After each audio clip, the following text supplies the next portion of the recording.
Amém, irmãos? Então, mais uma vez, esse privilégio gigantesquérrimo de estudarmos a palavra de Deus que se encontra em Apocalipse, que é um livro que tem promessa de bem-aventurança. Bem-aventurado aquele que lê, ouve e guarda as palavras do livro dessa profecia, porque o tempo está aí, ó. Está chegando a hora. Como cantaram aqui domingo, né? E eu gostaria que os irmãos abrissem comigo em Apocalipse 12, versículo 7. 12, 7. Amém? Já estamos mais do que orados, né? Então vamos direto ao texto. Em Apocalipse 12, 7 em diante diz o seguinte: houve peleja no céu. No grego seria estourou uma guerra no céu. Explodiu, brum, estourou. Houve peleja no céu e a guerra estourou no céu. Miguel e os seus anjos pelejaram contra o dragão. Também pelejaram o dragão e seus anjos. Todavia não prevaleceram, nem mais se achou lugar no céu o lugar deles. Lembra que nós estudamos em Efésios 6, que a nossa luta não é contra a carne e sangue, mas contra os principados e potestades no Epiouranon, aqui ó, nos céus atmosféricos logo acima das nossas cabeças. Só que na metade da tribulação, Miguel e os seus anjos vão pelejar contra o dragão e os seus anjos, e não mais vai se achar no céu o lugar deles. Eles vão ser desalojados, banidos lá do Epiouranon, né? E foi expulso, Ekbalado, o grande dragão, a antiga serpente, que se chama Diabo e Satanás, o sedutor de todo mundo. Sim, foi atirado, Ekbalado, para a terra, e com ele os seus anjos. Então ouvi grande voz do céu, proclamando: ora veio a salvação, o poder, o reino do nosso Deus e a autoridade do seu Cristo.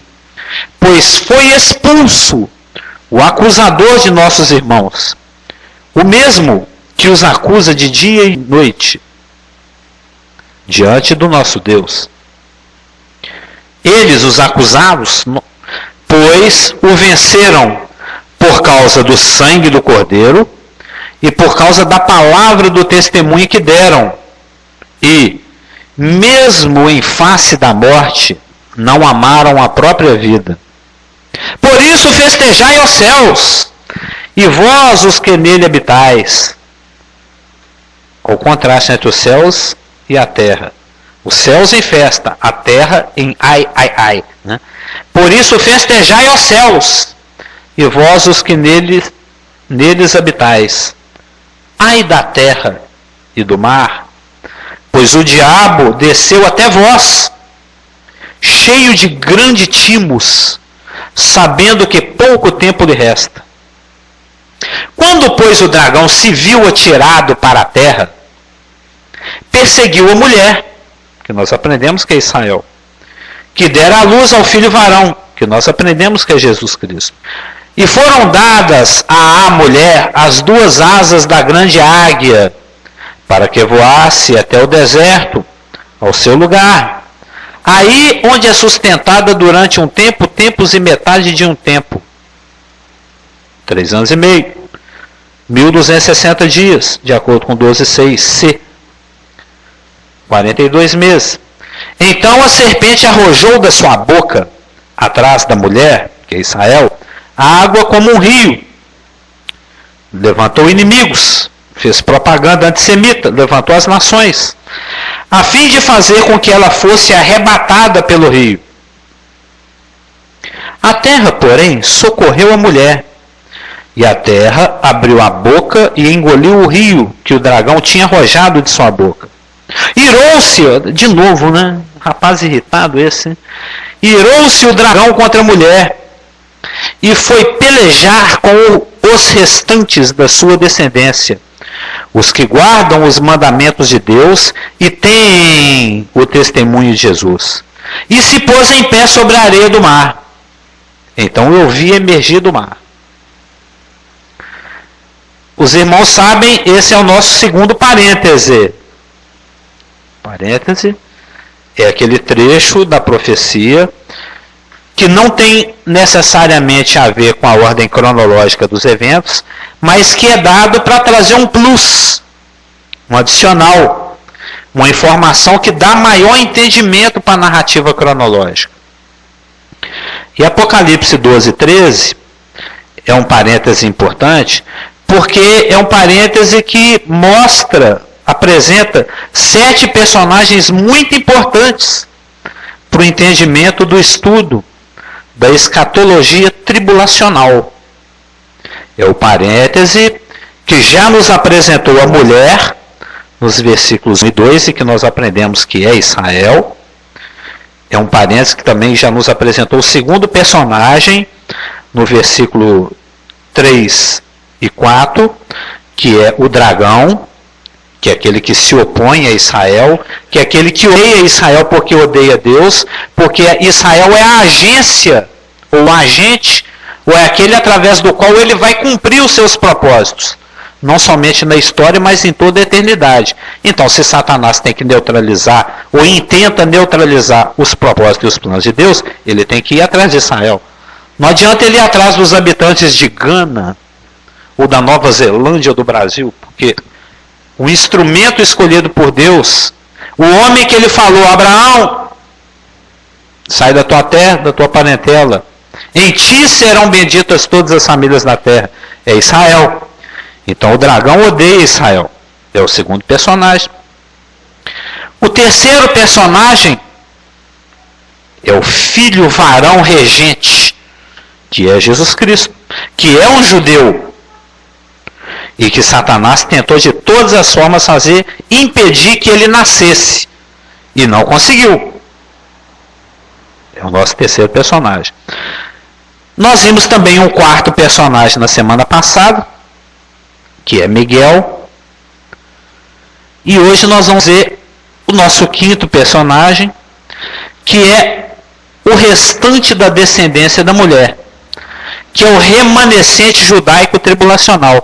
Porque se Satanás odeia o judeu, e ele odeia com força, se ele odeia o judeu, com relação ao remanescente, que é o judeu que acredita em Jesus, aí piorou, né? O dragão odeia Israel. Imagina o ódio que ele tem pelo judeu que acredita em Jesus Cristo.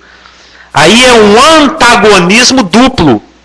É um ódio dobrado. Ele odeia porque a pessoa é descendente de Abraão segundo a carne, é judeu. E mais ainda porque é um judeu que dá testemunho de Jesus Cristo Messias, que acredita em Jesus como Messias e Salvador. Aí o ódio dele é gigantesco. E quando ele cai na terra, né, nós vemos aqui no verso 13, quando, pois, o dragão se viu atirado para a terra, ele persegue a mulher. E nós vimos na semana passada que ele está tomando um chocolate de Deus, né? Como diz na gíria futebolística, viu, Cido? Você conhece essa gíria futebolística, né? Ele está tomando um chocolate. Porque ele é triplamente perdedor. Está de 3-0 aí, ó. Ele já não conseguiu destruir o filho varão regente. Ela está pensando que é bombom da som de valsa, não é não. Chocolate é apanhar de goleada. Então, de chocolate. É chocolate, né? Olé! Né? Quando a torcida começa a gritar olé, quando apanha um time assim, apanha de 6-1, essas coisas, é um chocolate. Mas não conseguiu destruir o filho varão regente. 1-0 para Deus. Perdeu a guerra no céu para um subalterno. 2-0. Não foi capaz de destruir a mulher. 3-0. Né? Tentou destruir o filho varão regente dos versos 1-6. Perdeu a guerra no céu do 7-12. e não foi capaz de destruir a mulher do 13 ao 16. Ele está querendo revanche. Ele está morrendo de ódio. Ele está todo timocêntrico. Ele está cheio de cólera. Está cheio de ira. E está com pouco tempo, pouca oportunidade. Então, se ele não consegue destruir a mulher, ainda que ele faça uma propaganda, que ele convoque as nações inimigas de Israel, porque rio é símbolo de nação inimiga.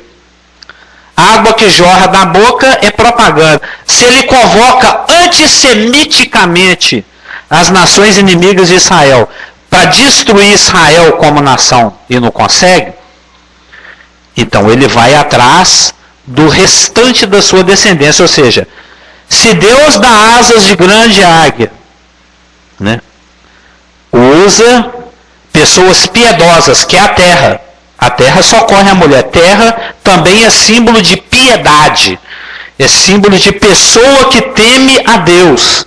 Então Deus, nós vimos isso na semana passada, nós até lemos aquele texto lá de Mateus 25. Senhor, quando é que nós te demos algo? Quando é que nós te visitamos na prisão? Quando é que nós te visitamos quando você estava doente? Ou seja, Deus vai instrumentalizar, Ele vai terceirizar a ajuda, o socorro e o sustento da nação Israel, usando pessoas tementes a Ele, pessoas piedosas. Tanto é que no final da tribulação, quando Ele convocar o que sobrou da humanidade para separar o que é bode do que é ovelha, Ele vai se dirigir aos que estão à direita e falar: olha, eu vou deixar você entrar no reino porque eu tive fome, você me deu de comer. Eu tive sede, você me deu de beber, e etc. Mas, Senhor, quando é que nós te vimos com fome, sede, te atendemos? Quando vocês socorreram cada um desses pequeninos aqui. Pequenino é símbolo daquele que crê, com a fé de uma criança, é o judeu crente. Então Deus vai instrumentalizar, Ele vai usar pessoas, gentios, para socorrer, para sustentar, para dar uma moral para Israel, lá no deserto. O deserto é o lugar de cuidado.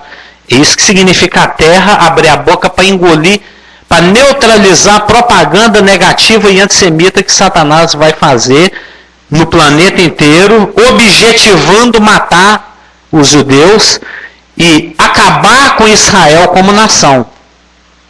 Vai pegar. Tá ativo? Ah, é só dar uma ligadinha.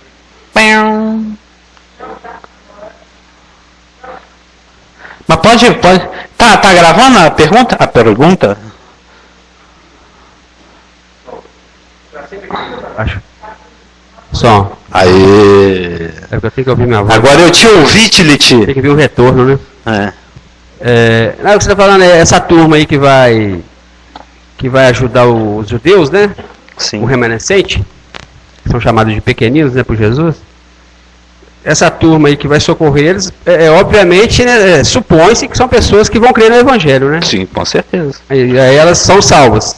Elas vão passar da tribulação. Sim. Para viver no reino milenário. Vai perseverar até o fim. Aí elas vão estar no reino. Mesmo porque o incrédulo nunca que ele vai se arriscar a ser morto sem ser crente. Porque ser crente nessa época é praticamente suicídio. Oi. Ele está perguntando das pessoas que Deus usa para socorrer a mulher e os seus restantes de descendência.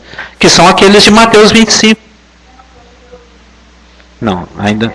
São aqueles que prestam socorro à mulher e ao remanescente. É, o remanescente, Exatamente. O que sobrou, né? Seria o remanescente gentílico, vamos dizer assim, né? Que o remanescente mesmo é o judeu cristão, é o judeu crente, é o judeu que recebe Jesus como Salvador e Messias. Vamos, entre três parênteses, chamar de remanescente gentílico. Eu gostaria de chamar de pessoas piedosas. Então esse remanescente de Israel?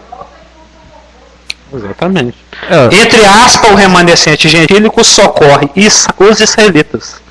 Então, mas esses israelitas que vão ser socorridos são israelitas crentes, né? Crentes. Ah, tá. Então, existe um antagonismo duplo. Se os irmãos estão percebendo, por que ele parte para cima do remanescente? Por que ele vai atrás?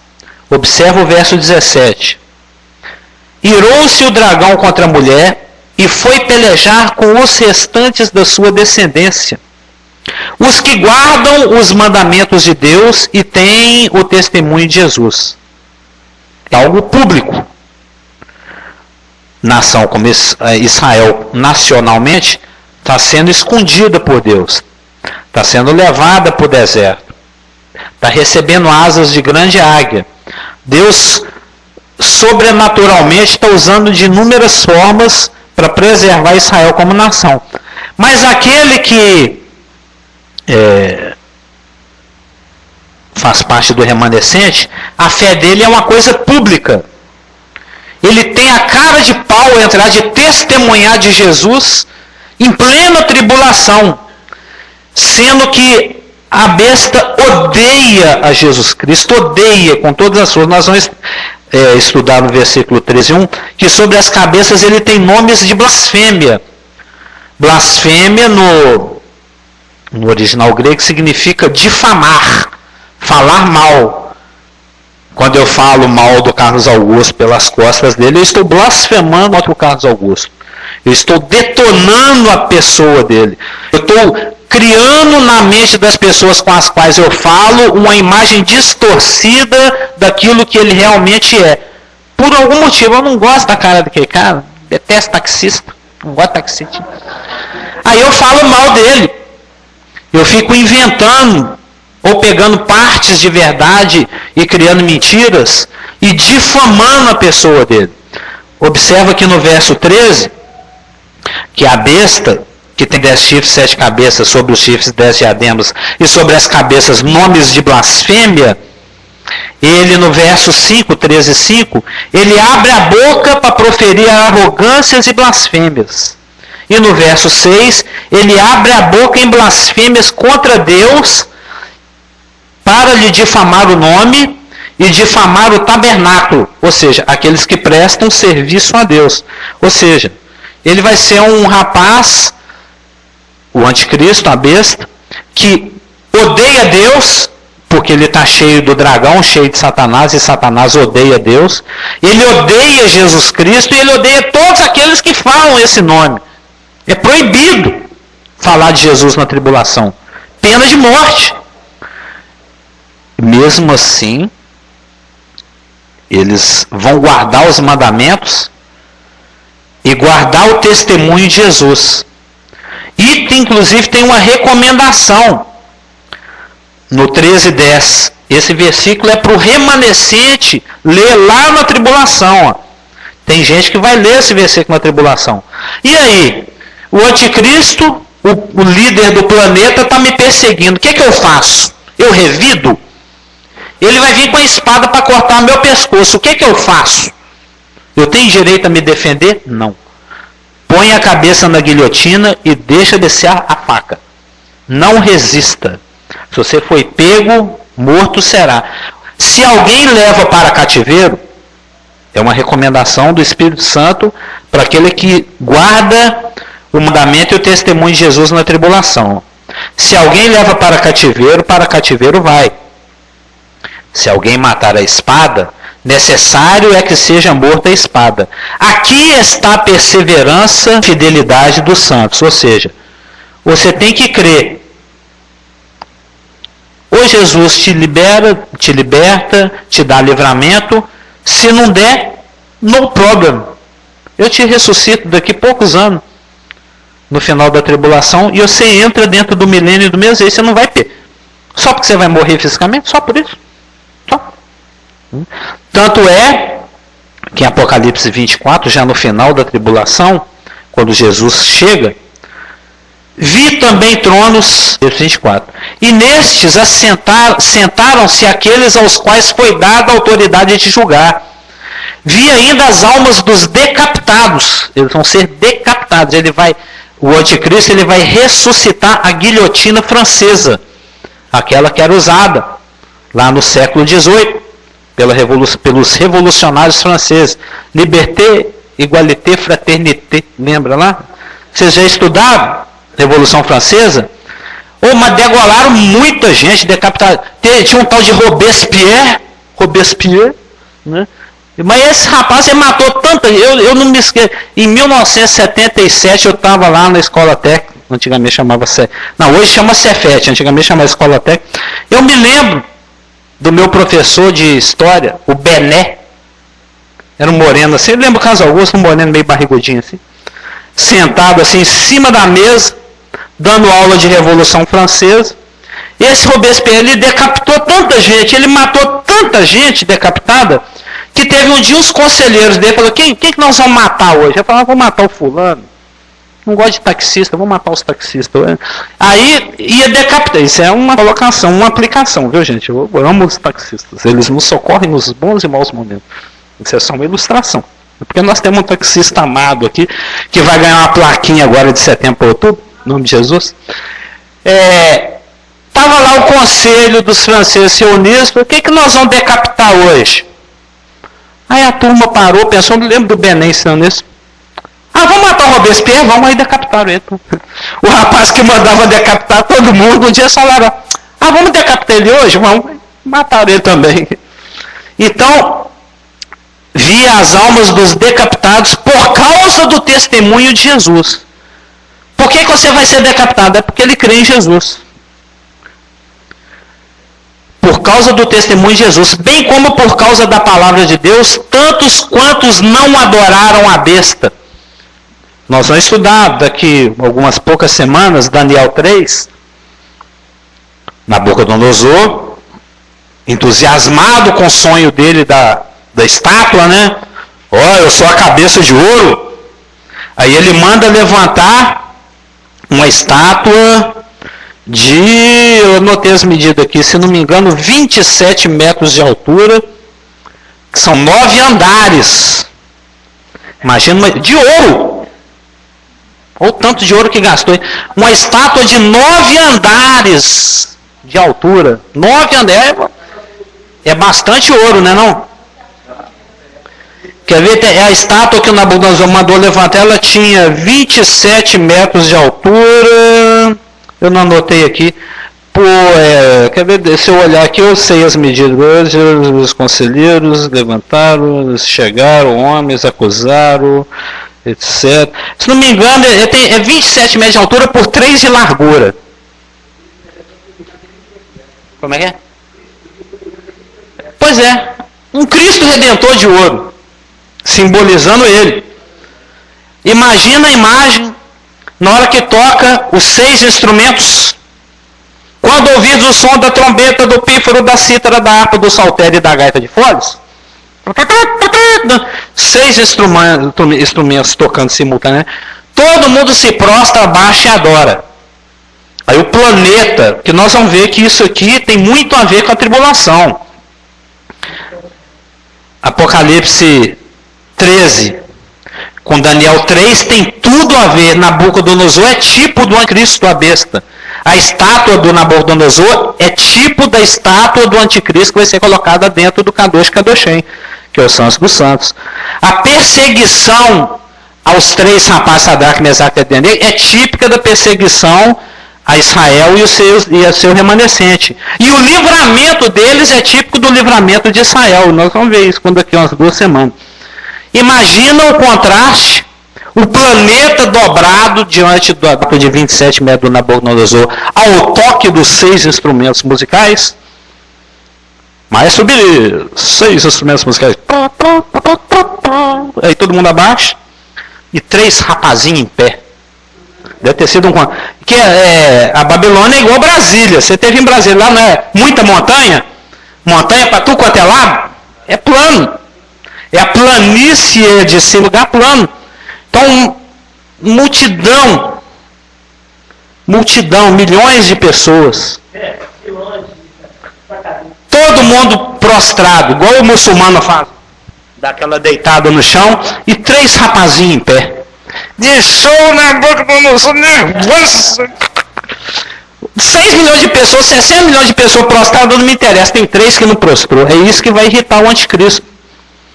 E esse remanescente que insiste em falar de Jesus, isso vai dar um ódio nele, mas vai dar um ódio que vai mandar decapitar quantos ele puder. Falou que é crente, está morrendo. Mas para isso acontecer, porque do ponto de vista causa e efeito, o capítulo 12, ele faz o cruzamento. Não viu quando aquele rapaz lá do Atlético que faz aquele cruzamento assim, que ele acha o cara lá dentro da área, fala que é cruzamento de 50 metros, 52, acha o cara lá dentro da área. O capítulo 12 de Apocalipse é o capítulo que faz o cruzamento. Joga lá na cabeça do capítulo 13 para marcar o gol. Ele prepara o caminho para nós entendermos o que acontece no capítulo 13. Porque o dragão, cheio de timos, cheio de cólera, uma cólera emocional, né, uma reação emotiva, a tríplice perda chocolática que ele tomou, né? Não matou o filho varão, não perdeu para o subalterno e não conseguiu matar, destruir Israel. Eu tenho o objetivo, matar todo e qualquer crente. Está falando de Jesus aí, eu vou matar. Esse é o objetivo do dragão. Mas para ele conseguir esse objetivo, ele precisa de um instrumento, porque ele é um espírito.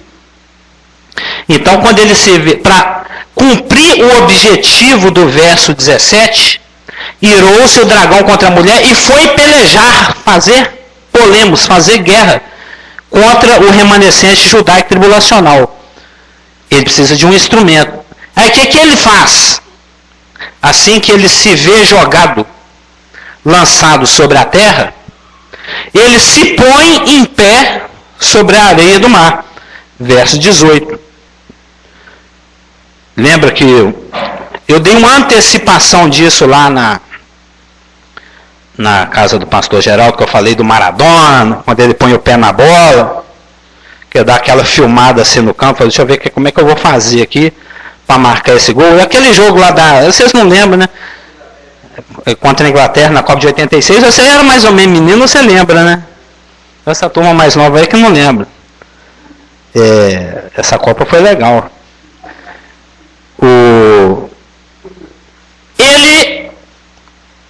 Satanás tem um objetivo: matar o crente da tribulação. Eu quero destruir os crentes da tribulação. Para isso, eu preciso de um instrumento. Aí ele se põe em pé sobre a areia do mar e contempla a cena. Qual a melhor circunstância? Ele põe toda a capacidade facultativa dele, toda a sabedoria dele para agir em prol do mal. Quem que eu vou pegar que nesse momento do planeta, nesse exato momento, nessa situação que a humanidade se encontra, qual que é a melhor pessoa que eu possa escolher para alcançar esse objetivo? Porque a gente vê aqui no finalzinho do verso 2, que o dragão está disposto a dar o seu poder, o seu trono e grande autoridade para alguém. Deu-lhe o dragão o seu poder, o seu trono e grande autoridade. Então ele se coloca sobre a areia do mar e contempla. Ele começa a cogitar. Como eu posso potencializar o meu objetivo? Qual a melhor maneira de executar essa ação? Pelejar contra o restante da descendência da mulher. Estava pensando aqui o seguinte, que você citou tão bem Cedraque, Mesaque, Abednego, e eu gostei da ilustração das planícies, milhões e milhões de pessoas curvadas diante daquela estátua de 27 metros, e só 3 jovens. É um contrato, 3 pinos de boliche em pé, não fiz strike. Eu estava imaginando a ousadia desses 3 jovens. Foi pelo Espírito Santo, é lógico. Ousadia, né? Foi lógico. Os 3 ficaram de pé, muita coragem. Né? E agora você falou que o objetivo de Satanás na tribulação é matar aqueles que creem em Jesus Cristo. Né? Interessante, porque... Esses aí vão experimentar o que é 2 Timóteo 3,12, mesmo. Todo aquele que quiser viver piedosamente em Cristo vai padecer perseguição. Esses aí, mais do que nunca... Pois então eu estava pensando pelo fato seguinte, porque os únicos que vão opor ao Messias, opor ao diabo na tribulação, vão ser esses que realmente creem em Jesus Cristo. Sim. Porque todas as outras religiões vão estar fazendo parte daquela grande igreja, ou grande ecumenismo, que vai se curvar diante do anticristo. Né? Então, o único que vai opor vai ser aqueles que creem em Jesus Cristo. Vai ser como os três, Cedraque, Mesaque e Abednego. Exatamente. Diante daquela multidão toda curvada, só os três.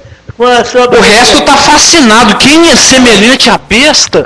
Quem pode pelejar contra ela? Não, me tatua aí, eu quero. É interessante como você falou que como você usou tão bem o cruzamento aí, que fecha, né, Daniel cruza, que fecha com Apocalipse, e realmente essa ilustração que você usou hoje, você foi muito feliz nela, de Cedraque, Mesaque e Abednego, juntamente com essa passagem que você está citando no capítulo 12, 13 em diante. Realmente foi muito bom. Amém.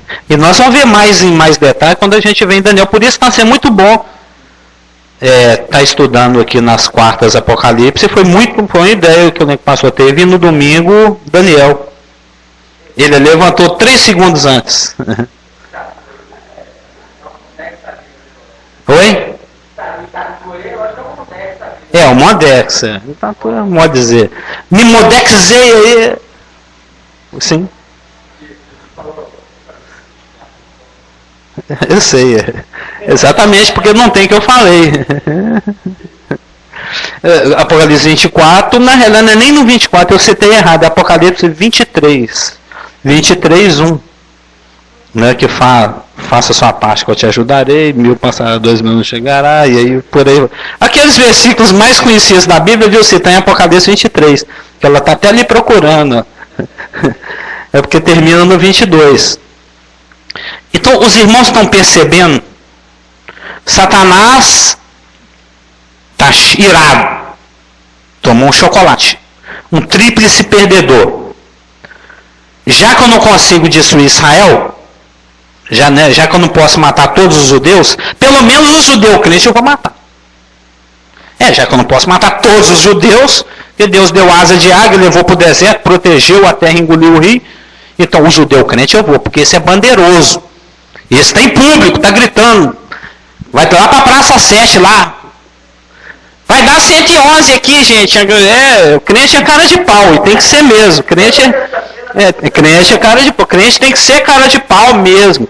É lógico, Satanás ele inventa um monte de lero-leve, né? Fanatismo, né? Ridículo, crente é idiota, crente é deixado, sou idiota, ridículo. Eu tenho um amigo que me critica direto. Vocês que é tudo ridículo, retardado, idiota, sou idiota, retardado, ridículo, palhaço, besta, bobo, tudo que você quiser. Daqui 20 anos a gente conversa, entendeu? Pode indagar? Indagar. Perguntar, indagar. Não sei o que eu ia perguntar. Você falou, já que eu não posso matar todos os judeus... Que é a mulher.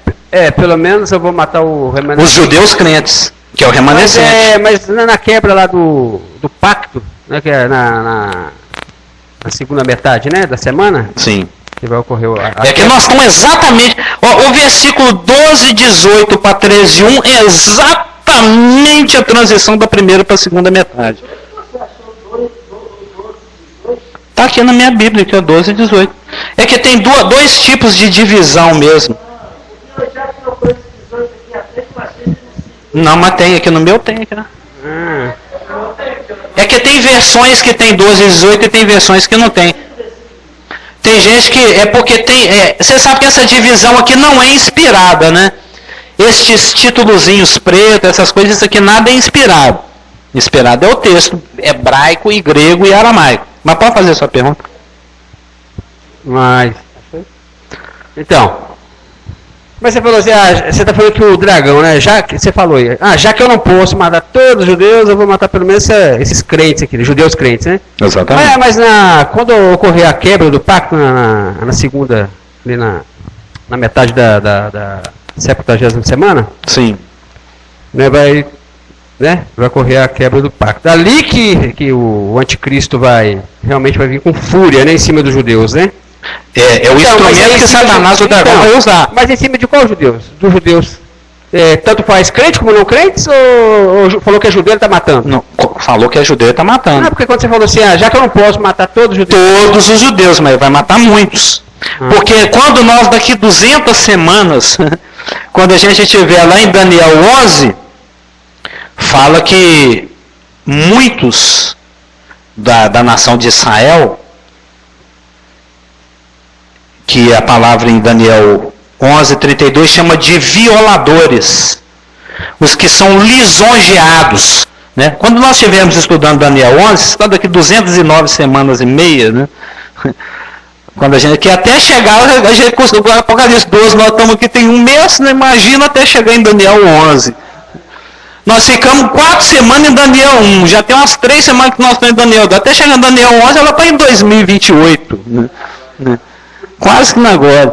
Mas nós, quando estivermos em Daniel 11, nós vamos ver que existem o povo que conhece o seu Deus e se torna forte e ativo, que não se submete à aliança com o inferno, e tem aqueles que aceitam o bajulo, que aceitam a lisonja, que a palavra fala que são muitos.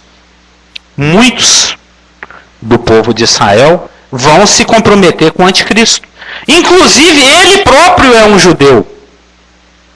Ele próprio é um judeu, o anticristo. Ele é um judeu vendido, né? E um traidor do povo. Então, quando nós, isso daqui umas 200 semanas eu te respondo melhor essa pergunta, que está em Daniel 11. Existem os traidores do povo que fazem o pacto e se mantêm fiel ao pacto. Existem aqueles que estão iludidos por Satanás, entram no pacto, mas saem dele. E tem aqueles que nunca nem pactuaram. Aqueles que a palavra chama de aqueles que conhecem o seu Deus e é forte e ativo. Entendeu? E esses aí, ele tem ódio contra todos, mas mesmo assim ele tem aliança com alguns, com outros ele tem aliança até um certo ponto, e com outros ele não tem tolerância nenhuma. Que foi o caso do Hitler. O Hitler, para alcançar o objetivo dele de destruir toda a raça judaica, ele teria que se suicidar no final, porque ele era descendente de uma judia. A mãe dele era judia. Então imagina se Satanás tivesse alcançado o propósito, através de Hitler e os seus asseclas, seus helfers, de destruir todos os judeus do mundo naquela época, na década de 40, 30 para 40. E sobrasse só Hitler, Deus poderia ter usado Hitler para repopulacionar o planeta de judeus, a não ser que ele suicidasse no final. Matei todos os judeus, agora eu vou ter que suicidar, porque senão não alcanço meu objetivo.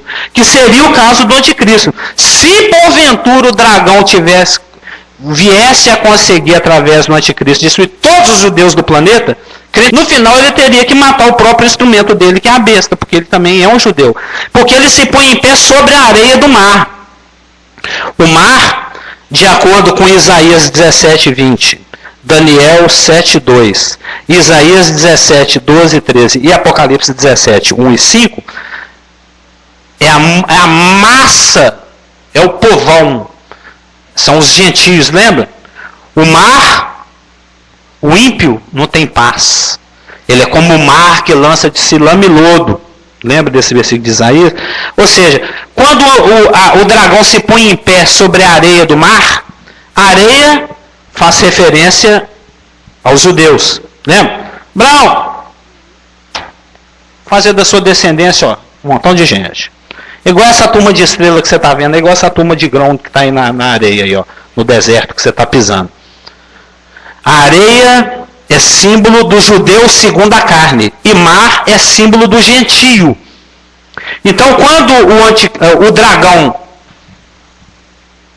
contemplando a cena global do planeta, se põe em pé sobre a areia do mar, ele está escolhendo um instrumento humano, que ao mesmo tempo é um judeu, porque para ele propor para os judeus, esse aqui é o Messias, tem que ser um judeu. Propor um judeu brasileiro, e chegar lá tocando pandeiro, jogando confete e serpentina, não, o Messias tem que ser judeu, e ele é areia, mas ele é a areia do mar, porque ao mesmo tempo que ele é judeu, ele também é gentio. Eu até anotei isso aqui em algum lugar, como é que é aqui? Eu coloquei num linguajar tão bonito aqui, ó. O fato de que a besta sobe do mar revela que ele é um gentio. E vem da cena mediterrânica. Né? Porque quando fala aqui, ó, vi emergir do mar. o mar, aqui no grego, quer dizer, não somente simbolicamente um gentio, um oriundo do mundo gentílico, como também alguém que nasça da orla mediterrânica. O mar Mediterrâneo é aquele mar que banha o sul da Europa, a Palestina e o norte da África, ao qual você chega pelo Estreito de Gibraltar, saindo aqui do Oceano Atlântico. Já estudaram geografia? Oceano Atlântico, Brasilzão aqui, Europa lá, Estreito de Gibraltar é um pedacinho, uma passagem que tem aqui, ó, entre o sul da Espanha e o norte aqui do Marrocos, ó. Aí entra dentro do mar Mediterrâneo, que banha ali o sul da Europa, Israel e o norte da África. Tem que ser alguém nascido dessa orla aqui, ó. Um italiano, um francês, um líbio, um marroquino, alguém dali. Oi? Pode ser francês. De qualquer maneira, ele é gentio, porque ele vem do mar, e ele é judeu, porque ele é areia. E todos nós sabemos que tem judeu no mundo inteiro. O próprio apóstolo Paulo, ele era judeu, da tribo de Benjamim, e ele era cidadão romano também. Lembra? Quando ele era perseguido, eles queriam despedaçar ele, que ele já ia matar. Opa, eu sou cidadão romano. Você comprou esse título aí, mas eu tenho de nascença. Lembra? Ele era tanto cidadão romano como judeu. E o anticristo, ele é tanto marítimo como arenoso. Né? Ele tanto é um gentio como ele é um judeu. É um judeu nascido na orla da Europa. Né?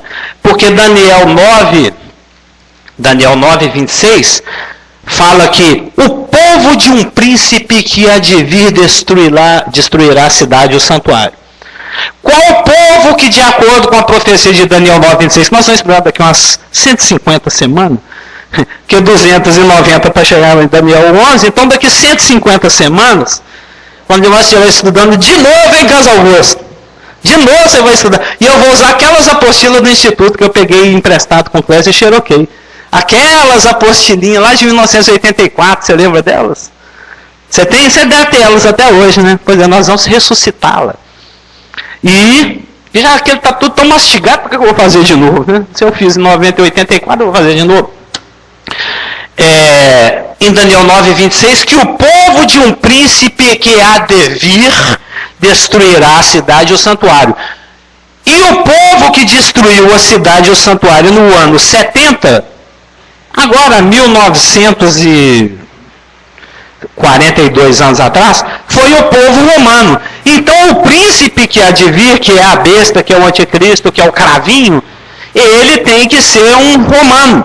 Alguém nascido dentro dos limites do antigo Império Romano. E nós sabemos que a sétima cabeça é um resto, é uma representação final da sexta cabeça. Sendo que a primeira cabeça é Egito, a segunda cabeça é a Síria, a terceira cabeça é a Babilônia, a quarta cabeça é a Média Pérsia, a quinta cabeça é a Roma, a sexta cabeça é o anticristo. Quando estiver em Apocalipse 17, nós vamos ver que a oitava cabeça, que também é o sétimo, é aquele que foi, mas que vem, que foi e vai ser de novo. É uma coisa muito interessante. Não vou nem entrar em detalhes agora. De qualquer maneira, é Apocalipse 17. Eu não quero adiantar que Apocalipse 17 é show de bola, né? Eu amo Apocalipse 17. Observa. O dragão, ele se coloca sobre o mar. Eu acabei de falar, né? O fato de que a besta sobe do mar revela que ele é um gentio e vem da cena do Mediterrâneo. Como o dragão se põe em pé sobre a areia, revela que além de gentio, o anticristo também será um judeu. Verso 13. Ele se coloca em pé sobre a areia do mar e contempla a cena global para ver qual que é o instrumento que vai trazer o maior resultado possível com relação ao seu objetivo final, que é matar, roubar e destruir o remanescente judaico tribulacional. Esse é o grande objetivo. O objetivo dele sempre é matar, roubar e destruir. No caso, o remanescente judaico tribulacional. Lá no Velho Testamento, o objetivo dele era matar, roubar e destruir os profetas, os santos do Velho Testamento, Abraão, Isaac, Jacó, Jeremias. Veio a igreja, o objetivo dele é matar, roubar e destruir a Elaine, o Carlos Augusto, o Carlos Hamilton, o Isaac, o Geraldo Gordo, o Mário, matar, roubar e destruir essa turma aí. Pastor Raul Soares, etc. Soares, RLB, JKL, etc. Arrebatou a igreja, o objetivo dele é matar, roubar e destruir. Agora, Israel não conseguiu, agora o judeu crente. Ele sempre está querendo matar, roubar e destruir. Ele tem uma compulsão. Né? Ele sabe que o tempo dele é curto. Ele sabe que o tempo dele é curto. Aí ele contempla a cena, ó. Tem um rapaz ali que está mandando na Europa. Tem um governante ali na Europa. Ele é dos meus, senhor. Para ele chegar no poder, ele matou 3. Ele derrubou 3. Eles eram 10, ele matou 3. Ele agora é o 7º, que virou o 8º. Existe um vácuo de poder que foi criado porque a Liga Árabe-Soviética, vamos chamar assim, os russos e os árabes vão vir caminhar contra Israel. Está em Ezequiel 38, 39, e vão ser derrotados pelo próprio Deus nas montanhas de Israel. Então existe um vácuo de poder que eu posso dar uma moral para esse rapaz europeu, para ele se expandir lá e ocupar esse pedaço, que o rei do norte foi destruído. O príncipe romano está com a faca, o queijo, a manteiga, e o negocinho de passar requeijão cremoso no pão. Está com tudo na mão. É com esse aí que eu vou trabalhar. Esse rapaz é a melhor oportunidade que eu tenho de alcançar meu objetivo. Aí ele faz emergir, verso 13. Ó, capítulo 13, verso 1. Vi emergir do mar uma Therion, uma besta, um ser feroz, cruel, que tinha inescrupuloso. É isso que é a palavra Therion, que é traduzida besta, quer dizer que é uma pessoa que parece mais um animal. Não tem escrúpulo, não tem dó, é totalmente cruel, traz todas as características do papai dele, que é Satanás. Né? Jesus não falava, quem vê a mim vê o pai. Quem vê a besta vê o capeta, vê o dragão. Eu e o capeta somos um. Ele vai poder dizer isso. Né? Jesus não falou que ele é uma contrafação de Cristo. Que a palavra anti significa não apenas contra, mas em lugar de. Então ele, assim, há tanto tempo eu estou convosco. Como é que você me pergunta? Mostra-nos o dragão. Quem me vê a mim vê o dragão. Eu sou o dragão. Eu sou o Satanás. Ele é a representação de Satanás. Observa os versos 1 e 2 de Apocalipse 13. Vi emergir do mar uma besta que tinha 10 chifres e 7 cabeças. 10 chifres e 7 cabeças. E sobre os chifres 10 diademas. Sobre os chifres, os 10 chifres. Sobre os 10 chifres, 10 diademas. E sobre as cabeças, nomes de blasfêmia. A besta que vi era semelhante a leopardo, com pés como de urso e boca como de leão. Importantíssimo. E deu-lhe o dragão o seu poder, o seu trono e grande autoridade. Observa. O filhinho, como é que é? Filho de peixe, peixinho é. Filho do diabo, diabinho é, né? Ele traz as características do papai dele. Observa o papai dele lá, ó, lá no verso 13. Viu-se também outro sinal no céu, nosso segundo personagem do parêntese. E eis um dragão grande, vermelho, com 7 cabeças, 10 chifres, e nas cabeças 7 diademas, viu? Filho do diabo, diabinho é. Filho de Augusto, Augustinho é. Por isso que eu chamei de Augustinho às vezes. É o Augusto esculpido em Carrara, né?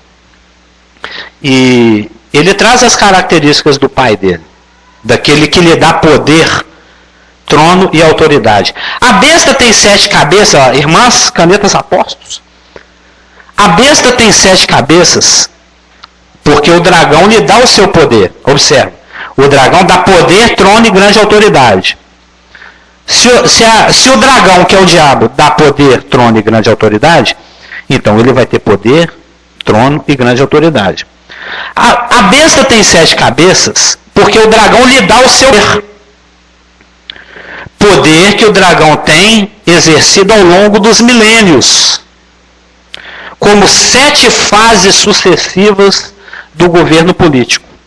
As 7 cabeças do dragão: Egito, Assíria, Babilônia, Média Pérsia, Grécia, Império Romano e a 7ª Confederação Europeia, essa tribulacional, 6 estão no passado. Na realidade, 5 estão no passado. A 6ª está no Continuous Tense, né? Está no gerúndio, nós estamos vivendo ele. A 6ª cabeça do dragão, que é o Império Romano, porque a nossa cultura, isso nós vamos ver domingo agora. Pra você ver como a concomitância. Domingo agora nós vamos ver. No domingo passado nós vimos até o braço de prata, não foi, Elaine? Pois é. Domingo agora nós vamos ver o ventre e o quadril de bronze, que é a Grécia, e nós vamos ver também as pernas de ferro, que é o Império Romano. E nós vamos ver que o Império Romano se estende até os dias de hoje. Ele deixou influência religiosa. Qual que é a igreja que manda no planeta aí? Romana. A romana, não é? Deixou influência na arquitetura, na culinária, na política, no mundo jurídico, não é advogada. Tanto é que nós vamos ao fórum. Fórum é uma coisa absurdamente romana e latina, né? Então, 5 estão no passado: Egito, Assíria, Babilônia, Média Pérsia e Grécia. 5 cabeças. 5 formas de exercer poder. 5 impérios mundiais que o dragão já usou. A 6ª está aí no Continuous Tense, né, que nós estamos nele agora, que é o romano. E a 7ª forma de domínio global ou de exercício de governo político está no futuro, que é a Confederação Europeia, que é aquela que o dragão escolhe. Essa. Que nós estamos nela. Governo romano.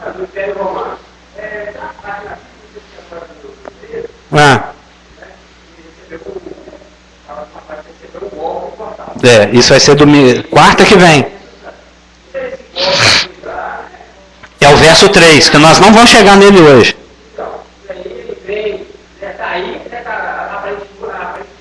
Sim.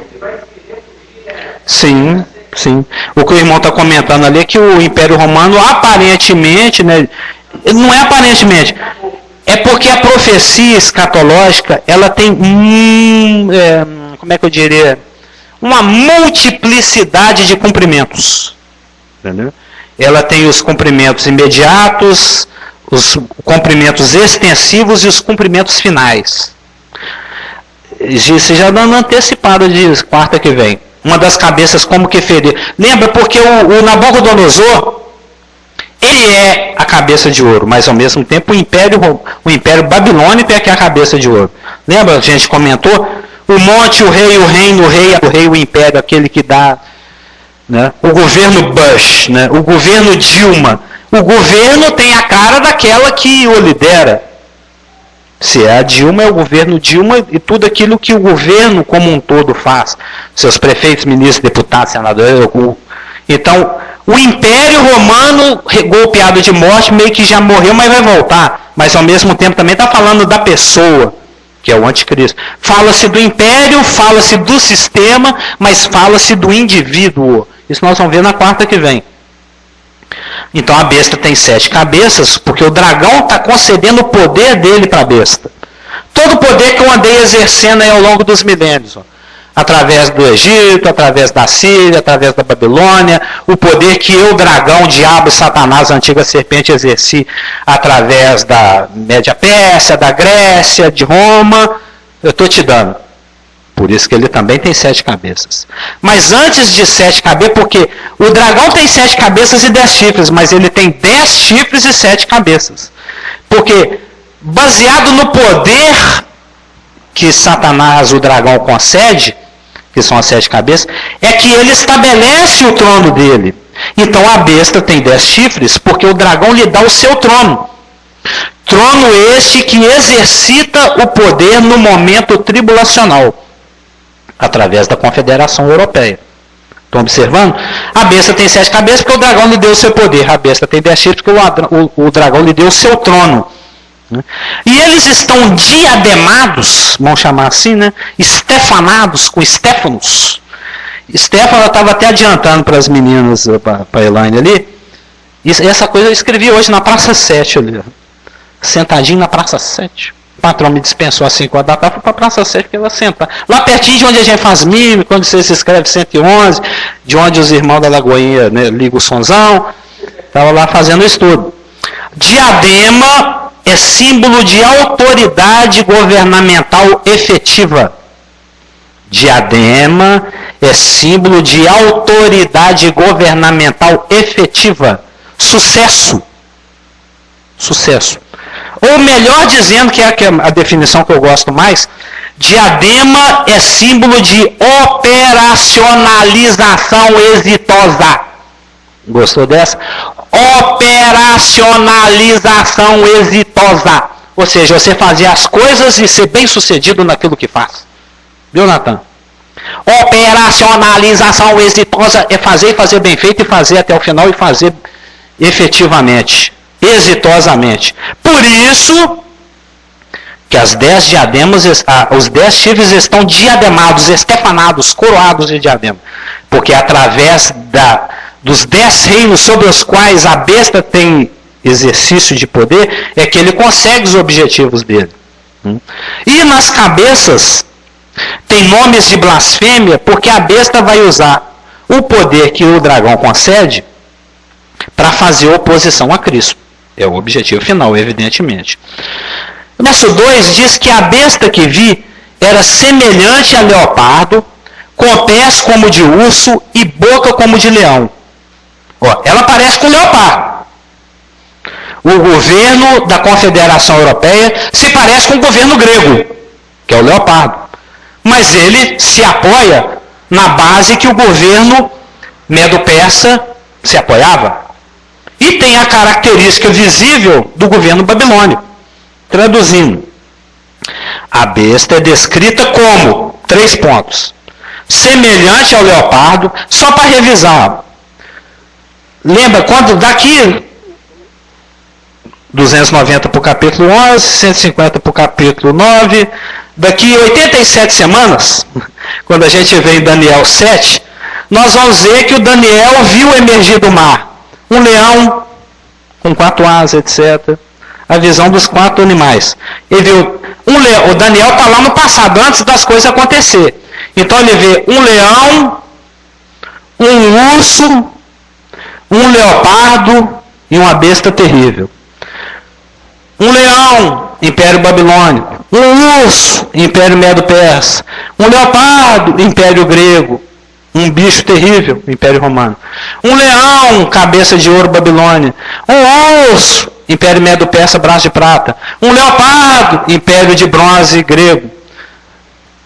Uma besta terrível, pernas de ferro, Império Romano. Daniel olhando para o futuro. Leão, urso, leopardo. João olhando para o passado, porque ele está em espírito lá no dia do Senhor. Ele vê invertido. Em vez de ver leão, urso, leopardo, ele vê leopardo, urso, leão. Isso é interessantão, né? E o governo da Confederação Europeia é semelhante ao governo leopárdico, ou grego. Com um pé como o do urso, que é o governo medo-pérsico, com a boca como o de leão, que é o governo babilônico. 3 características. Se parece com leopardo, o pé é de urso e a boca é de leão.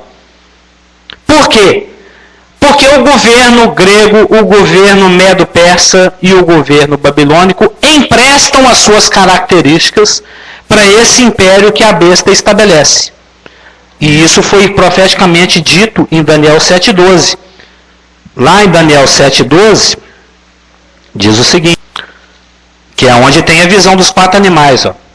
Quanto aos outros animais, foi-lhe tirado o domínio. Todavia, foi-lhes dada prolongação de vida por um tempo. Esse por um prazo e por um tempo é a segunda metade da tribulação. Daqui 87 semanas, quando se vem em Daniel 7, nós vamos ver isso mais detalhadamente. Ou seja, eles ainda tiveram a prolongação de vida, mesmo tendo se lhe tirado o domínio. São as suas características para o governo bestial, o governo anticristão. Por que ele é semelhante ao leopardo? Só para fechar aqui, o pastor, vai ser a conta, 45 segundos. 43 segundos. 40 segundos. O avanço da expansão do domínio bestial do governo Therion, do governo do anticristo, do governo do príncipe que há de venir, do governo do cravinho, do governo do rei de feroz catadura, né? Isso para citar aqui alguns dos títulos dele, né? Do governo, só para esbanjar os segundos, do governo do príncipe de Tiro, do governo do assírio, do governo do artelho rei, do governo do pequeno chifre robusto, do governo do assolador, do governo do homem vil, do governo do homem que faz segundo a sua vontade, do governo do abominador desolador, do governo do homem da iniquidade, do governo do filho da perdição, do governo do outro que vem no seu próprio nome, do governo do devastador, do soberbo e arrogante, do pastor inútil, do rei da Babilônia, do renovo dos robustos, do profano e ímpio príncipe Israel, do rei altivo de rosto, do iníquo e do anticristo. Esses são alguns dos títulos dele. É semelhante ao leopardo porque a conquista dele vai ser rápida, como foi a conquista do Império Grego, sob a chefia de Alexandre o Grande. Em uma década ele conquistou o mundo inteiro, Alexandre o Grande. O leopardo é rápido. É igual a piadinha dos tomatinhos atravessando a rua, né? Cuidado com o carro POF, que carro POF? Né? É aquela coisa rápida. Ele nem entendeu, né? Cuidado com o carro POF, que carro POF? Né? Tipo assim... Falei, estava atravessando a rua, os tomatinhos atravessando a rua. 2 tomatinhos atravessando a rua. Um tomate fala para o outro, cuidado com o carro POF. Que carro POF? Ou seja, ô leopardo aí, leopardo já morreu. É rápido, o leopardo ele pula, já viu o gato pulando em passarinho? É felino, é rapidíssimo.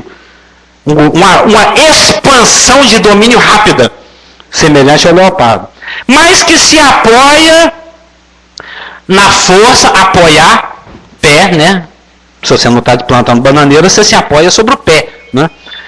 Ele se apoia na força e na irresistibilidade tenaz que caracterizava o Império Medo-Persa, que era o urso. E também se caracterizará pela soberba e pelo orgulho em relação à majestade alcançada pela extensão da conquista que caracterizava o Império Babilônico, que é o leão. Não é? Nabucodonosor não teve que comer capim 7 anos? Essa é a Babilônia que eu construí com meu poder para minha glória. Passou, vai pastar. Daqui se Apocalipse, se Daniel 11 é daqui 290 semanas, Daniel 9 é daqui 150, Daniel 7 é daqui 87, Daniel 4 daqui 28 semanas e meia, quando a gente vê em Daniel 4, nós vamos ver essa questão aí. Cabeça de ouro, Daniel 2. Estátua de ouro de 27 metros, Daniel 3. Pastando em Daniel 4. Né? Deus não resiste ao soberbo. Essa soberba, esse orgulho que caracterizava o governo nabucodonosônico, o governo babilônico, vai ser característica da boca, da propaganda que se faz do governo anticristão.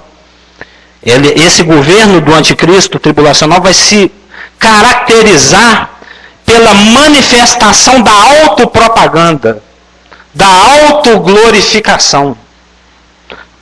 Se não é Provérbios que fala isso?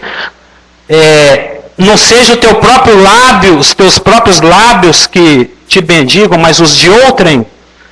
Você não precisa ficar falando, não, mas como eu ficar falando, eu casamento sou bonito, eu casamento sou inteligente, não, deixa que os outros falam.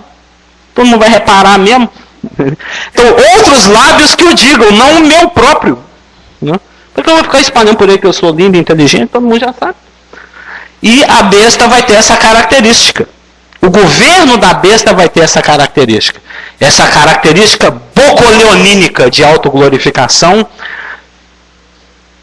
pedo-ursólica de força e irresistibilidade e leopárdica, essa